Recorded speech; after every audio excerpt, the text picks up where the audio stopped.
Hey, good morning. It's Uncle Lou here. Yeah, that's right. It's me, Uncle Lou, and I am live for you on LouTube today. Thanks for watching. I really appreciate it. Also, in addition to that as well. Hey, subscribe to this channel if you're not already. I post college football videos almost every single day of the year. Some of them are even watchable. I don't know about this one. You can let me know in the comments down below at the end what you think about this one. But up today, the Florida Gators. I'm going to give you a preview and then a game-by-game prediction for the 2022 Florida Gators football team. That's right. We're going to go through game by game.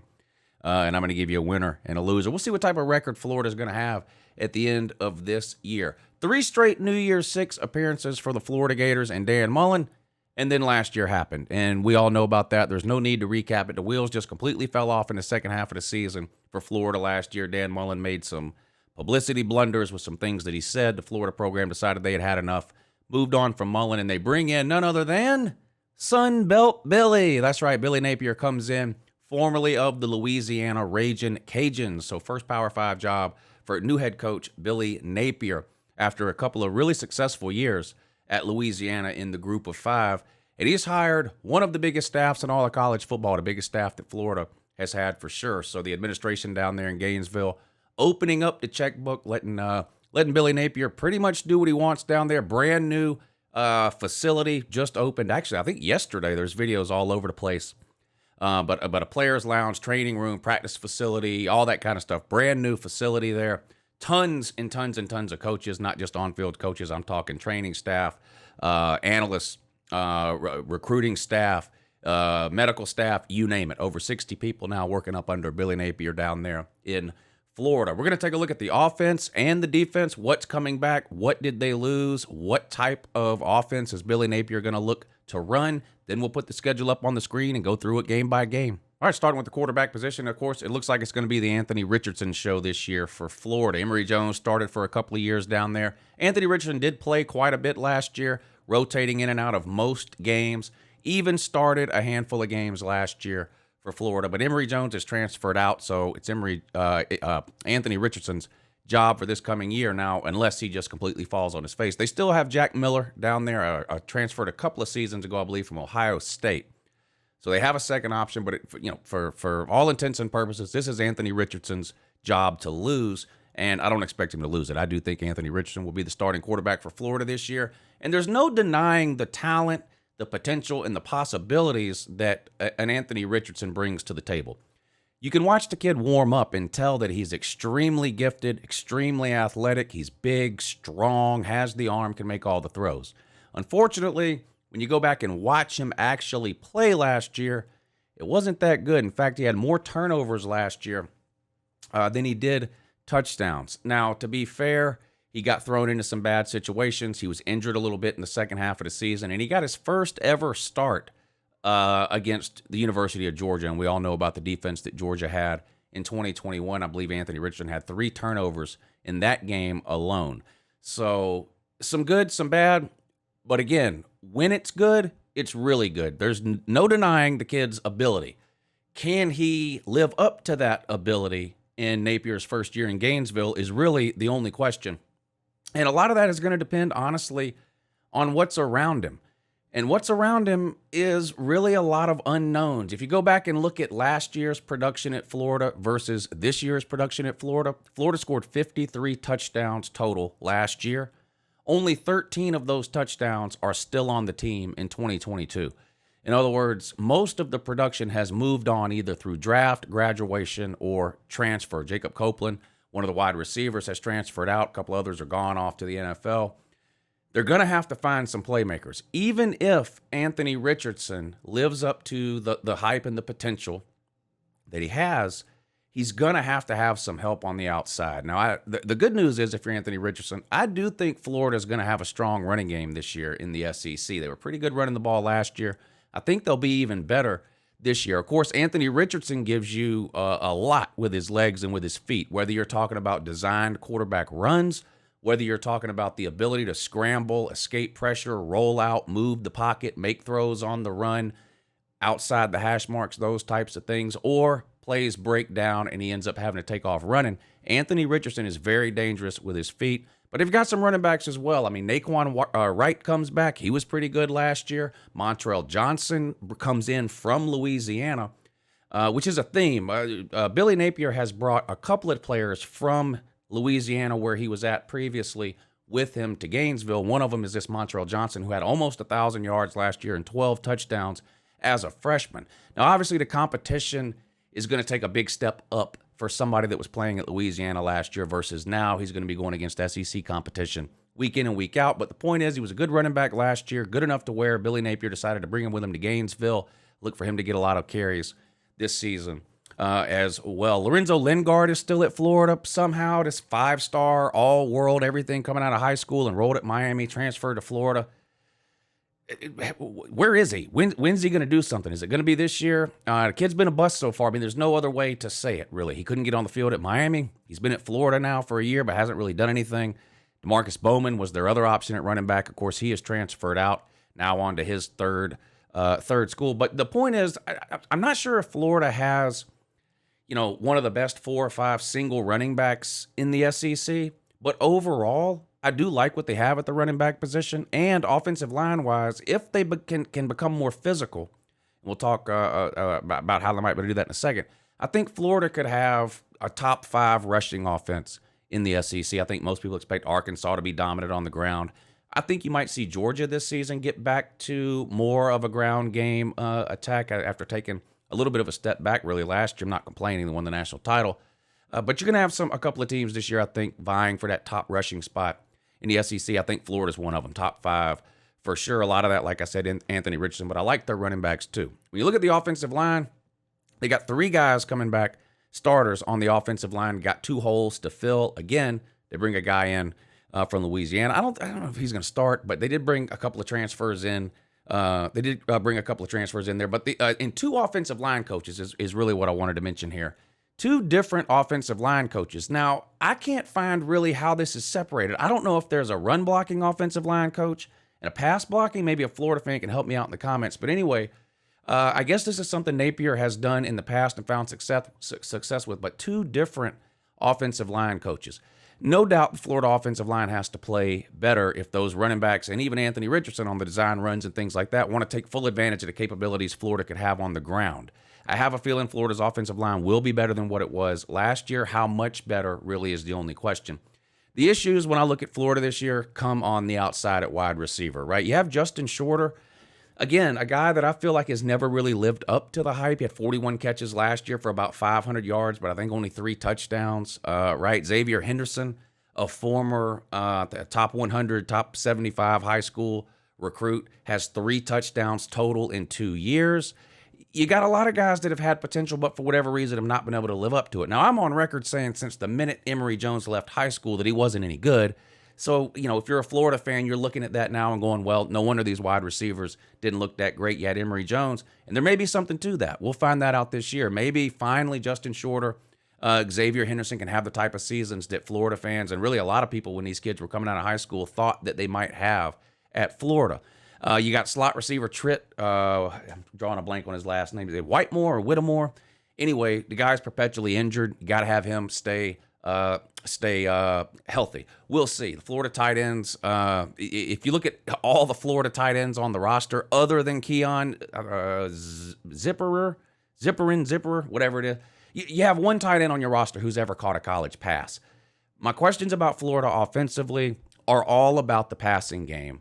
And to me, a lot of things are going to have to come together for Florida offensively to have the dynamic passing game that I see a lot of Florida fans talking about they are going to have. You're going to have Anthony Richardson play like the person you thought he was going to be, as opposed to the person he's actually been every time we've seen him play, which is not very good. He completed 40% of his passes last year, more interceptions than turnovers.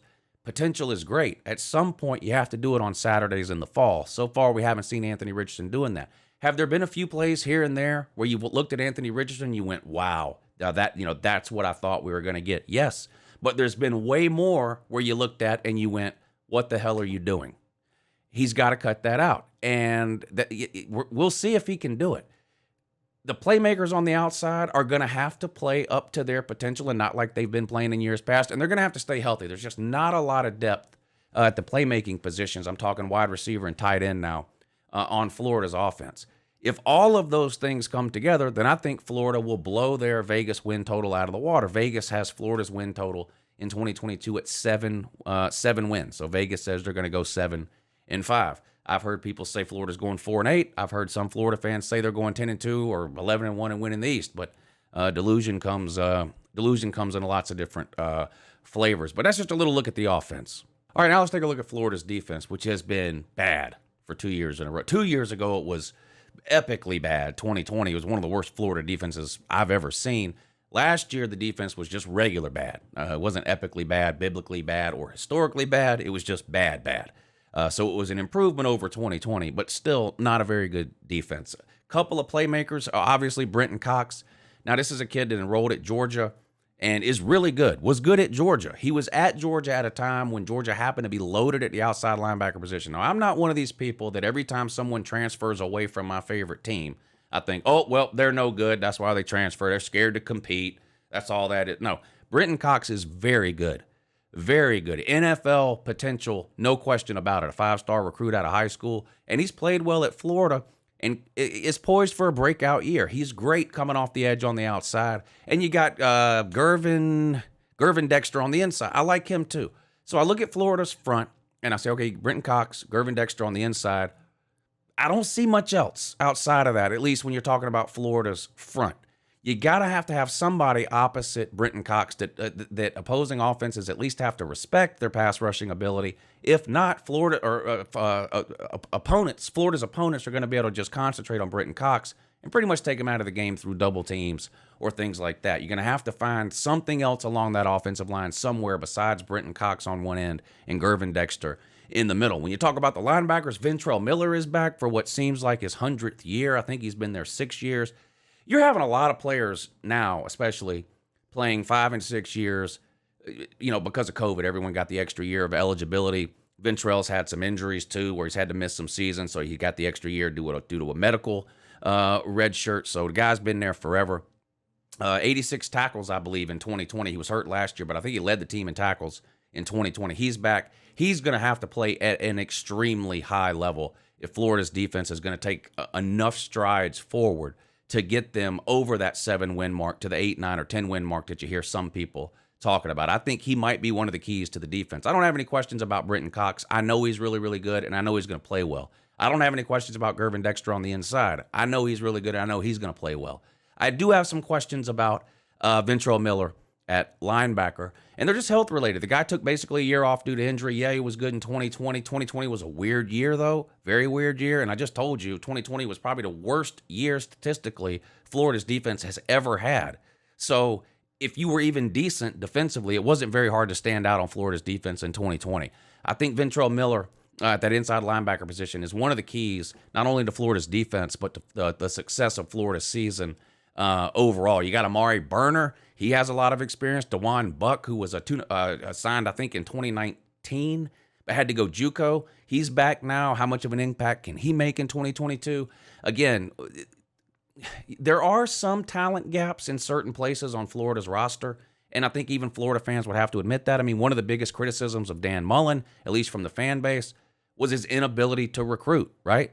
Well, you can't run a guy out of town for not recruiting and then try to tell me that you're loaded with talent everywhere. You're not. You do have some talent in certain places, though. There's no question and no doubt about it. Again, with Florida, I don't want to... Florida and Tennessee are not the same, but they share a common defensive problem, which is depth, I think. There are some pretty good players on Tennessee's defense, even though their defense as a whole is not very good. And you can say the same thing at Florida. Some of these younger guys at Florida, some of these guys that are going to be starting for the first time this year, whether they're sophomores or juniors, whatever the case, are going to have to play really, really well if Florida's defense is going to be better than what we've seen the last 2 years. And, of course, it's going to have to be better if Florida wants to get back to a New Year's Six Bowl for what would be the 4th time in 5 years. The secondary at Florida is another position where you're looking for people to sort of step up, right? Again, Billy Napier went to the transfer portal here, bringing in Jalen Kimber from the University of Georgia. We'll see what happens there. Jason Marshall Jr. might be the best secondary player Florida has. You've got a fifth-year senior at Trey Dean in safety who's been kind of up and kind of down.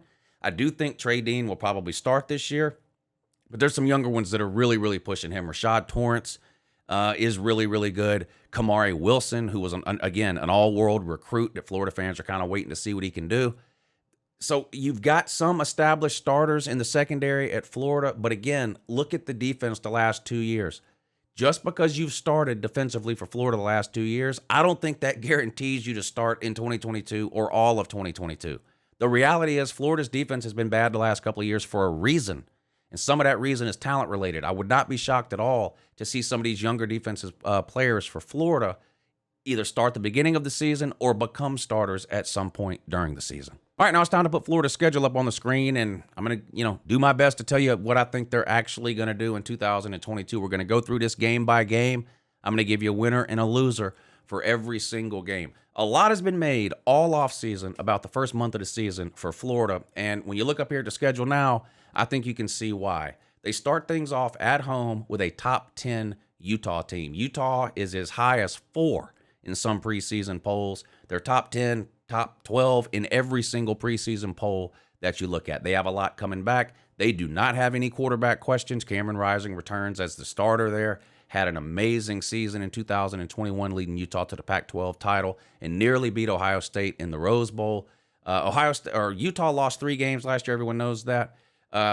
They lost 2 of their first 3 games, though, before Cameron Rising was the quarterback. Utah was starting another guy, I can't remember his name now, but they lost 2 of their first 3 games. Utah did. They made a switch at quarterback to Cam Rising. The rest is history. Won the Pac-12, blew out Oregon twice, won the Pac-12 title game, nearly beat Ohio State in the Rose Bowl. They get a lot back. They're very well coached. They're very disciplined. They don't make a lot of mistakes. Are they overly talented? Do they have Georgia, Alabama, Ohio State, Clemson, Oklahoma talent? No. But they get the absolute most out of the talent that they do have, and their head coach, Kyle Whittingham, has been there forever. He knows what he's doing. This is going to be a great game. And you look at week 2, Kentucky at home, first SEC game. A lot of people have picked Kentucky to finish second in the East. It seems to be a battle, depending on who you ask. Kentucky, Tennessee, the pick for most people, second in the East. So the good news here, both those games at home. The bad news is you start off with 2 top 15 teams. Kentucky is ranked in the top 15 in some polls, top 20 in every poll. They've beat you a couple of times in the last few seasons. The days of Florida beating Kentucky 30-something years in a row or whatever it was, those days appear to be over. Kentucky is no longer afraid of Florida, and that was the case for a long, long time. There were a couple of years in that 31-year stretch or whatever it was where Florida beat Kentucky every single year.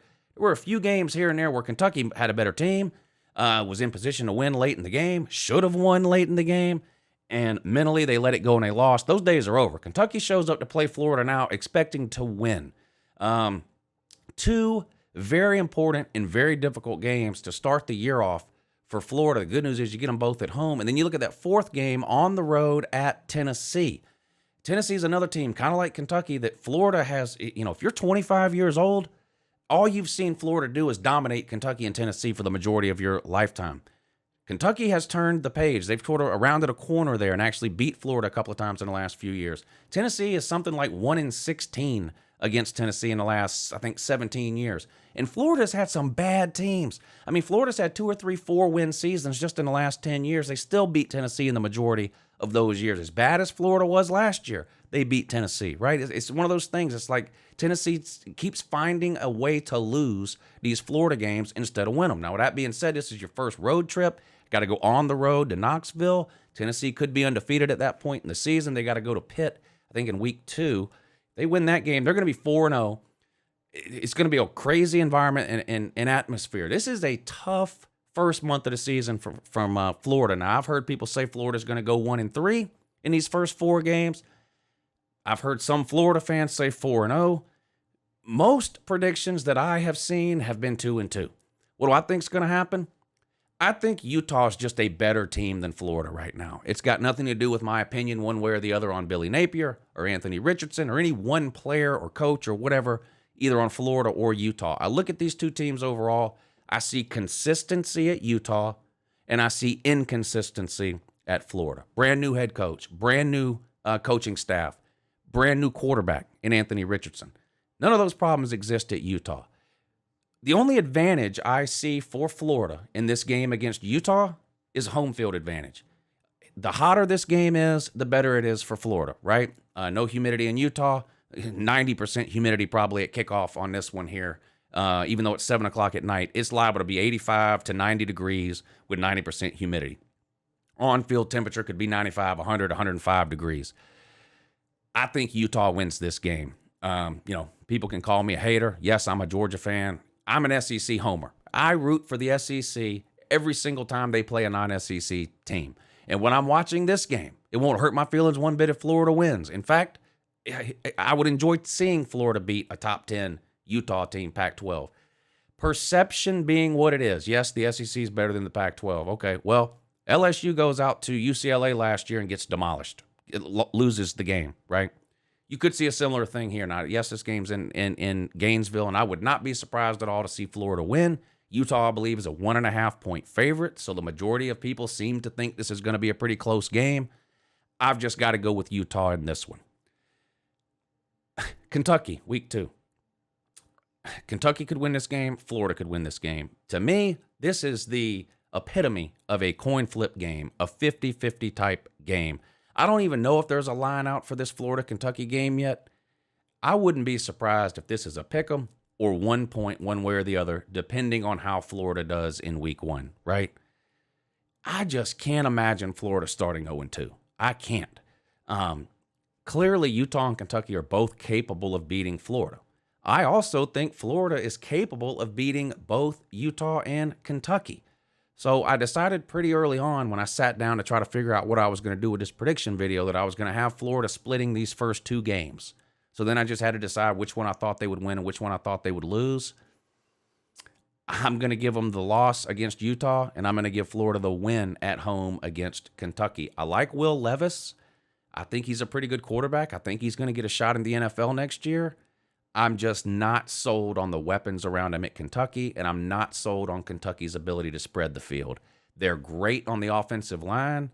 They're great at pounding between the tackles. They're great at slowing things down. If they're able to do that in this game against Florida, I think it's possible Kentucky gets the road win against Florida. Like I said, no outcome in this game would surprise me.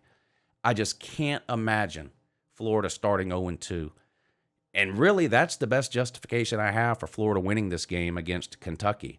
I also think that Florida's offense is going to get better as the season goes along. Now, that's not to say necessarily that they're going to be leaps and bounds better in week 2 than they are in week 1. But Anthony Richard gets his first.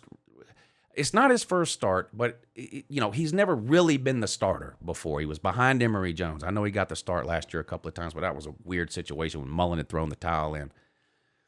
You have to imagine, no matter how good or bad Anthony Richardson plays in week 1 against Utah, you have to imagine that generally speaking over the course of the season, he's going to improve as he gains more experience, right? I think Florida loses week 1 to Utah and wins week 2. They're 1-1.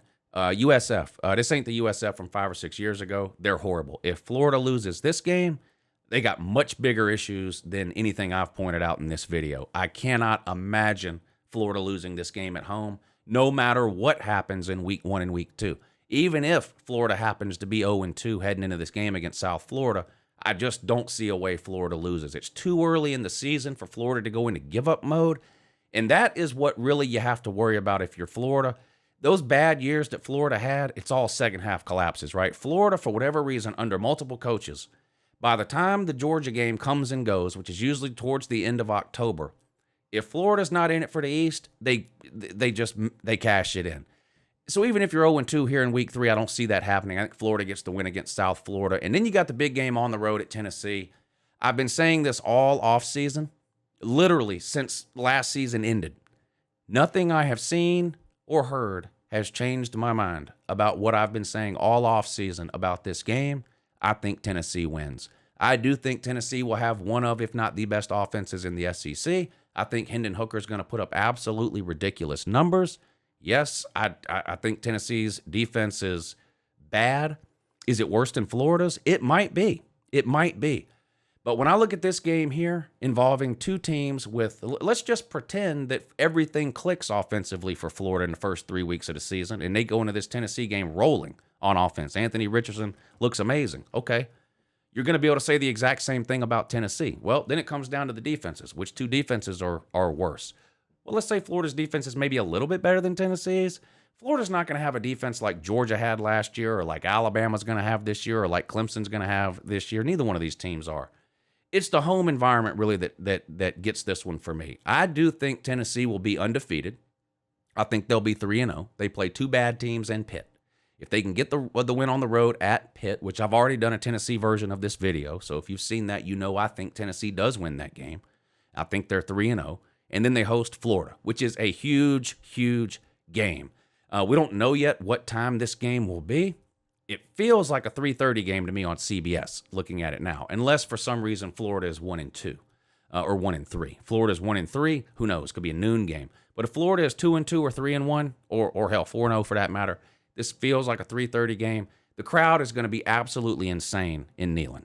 Probably the craziest crowd we've seen in Knoxville in 15 years. If Tennessee is 3-0 heading into this Florida game, I don't see how Florida goes into this game and wins. I just don't. Even if Anthony Richardson has played well the first 3 weeks, those are 3 home games. This environment on the road at Tennessee is going to be something like Anthony Richardson has never seen before, ever.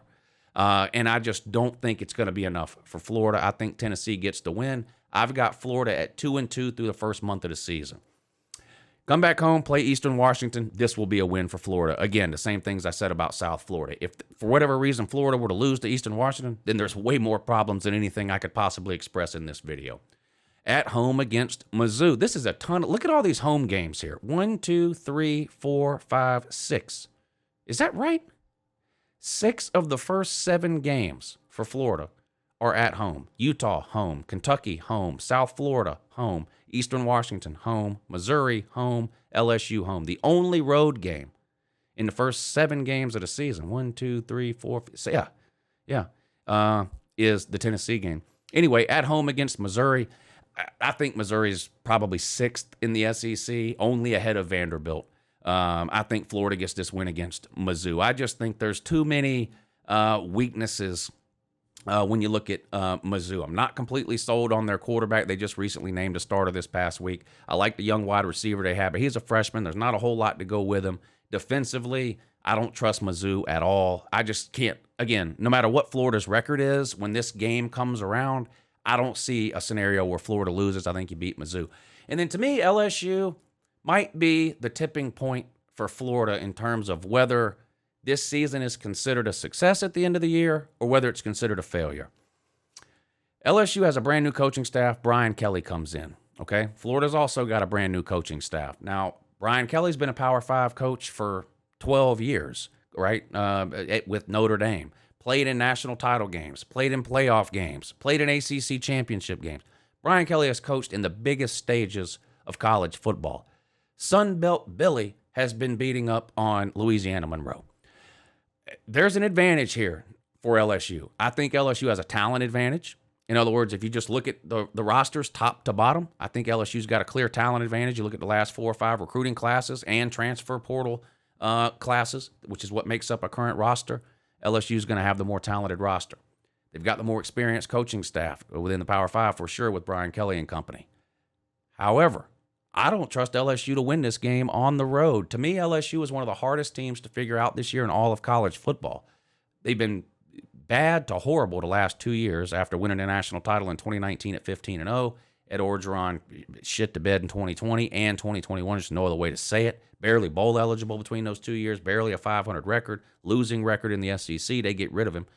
It wasn't a talent issue. That's why LSU fired him. You know, it's one thing to have a terrible team and win 5 or 6 games.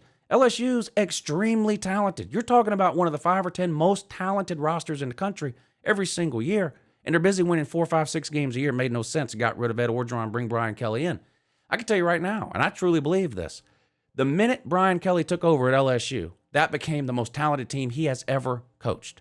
Okay? LSU has a more talented roster almost every single year than Notre Dame does. You take any random given year, LSU is going to be more talented than Notre Dame. Doesn't mean they're a better team. I'm just talking about talent on the roster. However, with that being said, I think coming into the SEC for Brian Kelly, there's going to be a bit of a learning curve. Even though he was at Power 5 in Notre Dame, he played an independent schedule, right? Yes, there are a handful of teams they play every single year. It's not like being in a conference.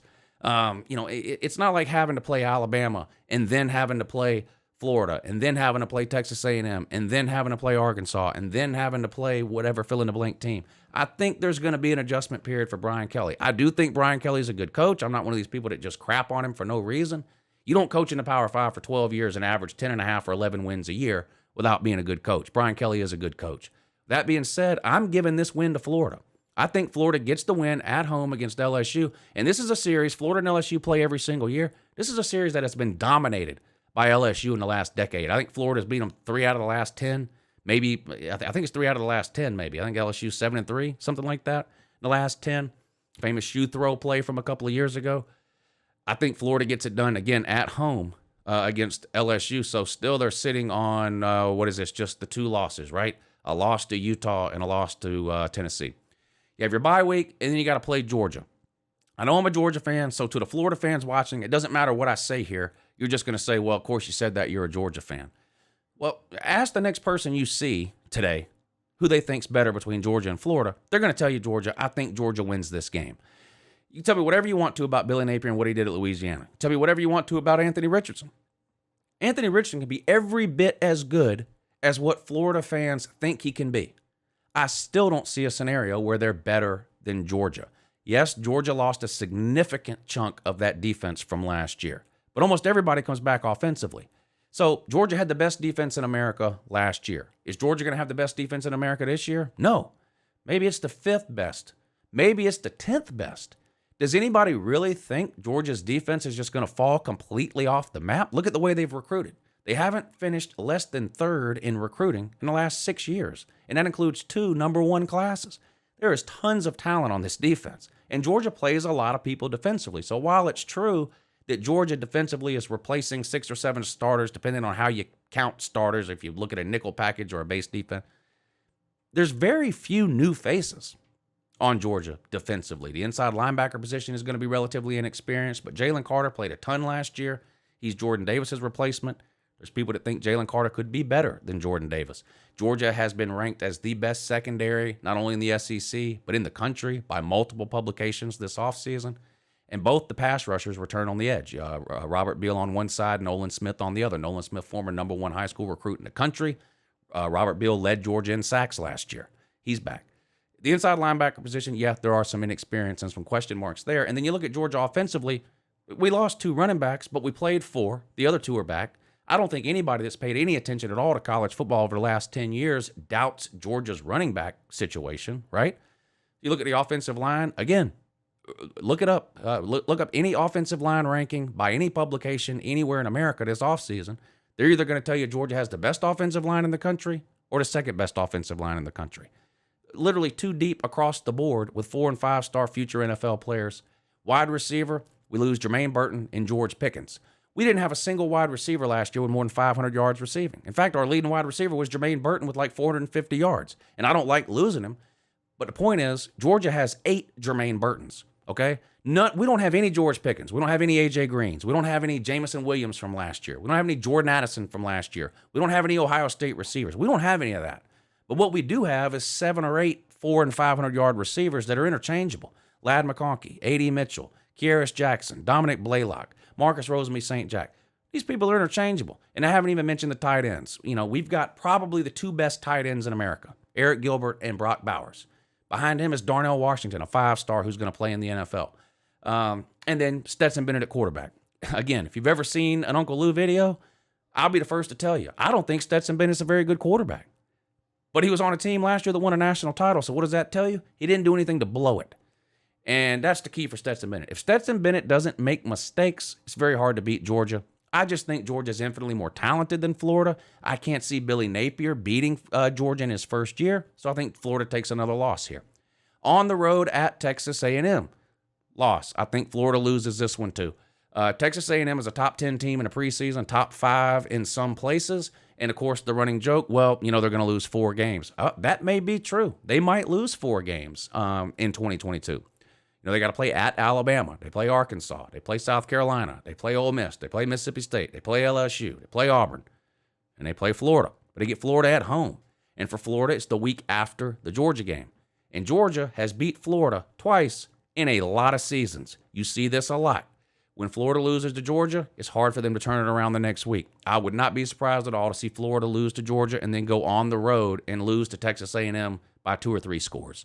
I don't think Texas A&M is 2 or 3 scores better than Florida, But I've been watching the Georgia-Florida game for a long, long time, and I've seen this happen to both teams the week after the Georgia-Florida game. Tough spot here for Florida. I think you take back-to-back losses, you lose to the Aggies. You come back home and you play South Carolina. This, much like the LSU game, make or break games, in my opinion, for Florida. If Florida loses to either LSU or South Carolina, I think the fans are going to look back on the season and say this was a disappointment. If they beat LSU and South Carolina, I think the fans will look back and say, not what we want, but I'll take it for the first year. I think you beat South Carolina. I do think South Carolina's a better team this year than they were last year. I think they're going to have a worse record. I like Spencer Rattler. I like their running back. I've got some questions at wide receiver with them. I like their defensive front, and I even like their secondary. Overall, I don't feel like they're as talented or as good as Florida. And you get them at home, I think you get a win against South Carolina. On the road at Vandy, one of the worst teams, not just in the SEC, but in the entire Power 5. And at least 70 to 75% of the group of 5 could beat Vandy as well, in my opinion. They are really, really bad. You'll get the win. On the road at Florida State, I think Florida State's a couple of years away. I see 2 advantages in this game for Florida State. That's it. To me, every other advantage goes to Florida. It's at Florida State. Home field, obviously an advantage in any college football game. And Florida State has consistency at the head coach position, whereas Florida is starting over yet again with Sunbelt Billy. That being said, I am not picking Florida State to win this game. I just can't do it. I think Florida State is still a year, maybe even 2 years away from being anything close to what most of us watching remember Florida State being for the majority of our lifetimes. Florida State's been a top 5, top 10 program my entire life, pretty much. I was born in 1978. They got really good in the late 80s under Bobby Bowden, all through the 90s and into the 2000s. Won a national title in 2013 with Jimbo Fisher, with one of the best teams we've seen. That Jameis Winston team, all 22 starters ended up getting drafted. They have just fallen off the map since then. They did make the playoffs in 2014, but lost in the first round. And since then, you almost forget Florida State even has a team. I think they're taking some steps in the right direction, but they're small steps. They're incremental. They're not leaps and bounds. Will Florida State be better in 22 than they were in 21? Probably. Quarterback comes back. Now, they got to replace some serious pieces on defense. I question that. Losing Jermaine Johnson is going to hurt him. He was their best player last year. I do think Florida State will be better. Not good enough to beat Florida, I don't think. I think Florida gets the win. You beat your in-state rival, the Seminoles. So, looking back to recap, I think Florida starts 1-1. I've got them losing to Utah and beating Kentucky. I'm sure there's going to be people that disagree and have it the other way around. There's going to be people that think they go 0-2. There's going to be people that think they go 2-0. I've got them 1-1 after those first 2 critical games. You beat South Florida, 2-1. You lose to Tennessee, 2-2. Win against Eastern Washington, win against Missouri, win against LSU. You're 5-2 through your first 7 games. A pretty good start considering you got to play Utah, Kentucky, Tennessee, and LSU. Those are 4 tough games. I've got you winning 2 and losing 2. I don't think that's an unrealistic expectation for Billy Napier, first-year head coach, first-year Power 5. I don't think that's unrealistic at all for those first 7 games, 5-2. Bye week, lose to Georgia and A&M, put you at 5-4, and then you win out against South Carolina, Vandy, and Florida State. Florida finishes 8-4 year 1, the Billy Napier era. Losses to Utah, Tennessee, Georgia, and Texas A&M. Feel free to let me know down below where you think I'm wrong. Don't just tell me the record is wrong. I want you to tell me if you think Florida's going 10-2, great. Tell me which 2 games they're losing. You think they're going 5-7? Tell me which 7 games you think they're losing. Don't forget to give this video a thumbs up. It's a huge help to the channel. Subscribe to the channel and share this video out. Let's go. Have a good morning. I'll see you again real soon.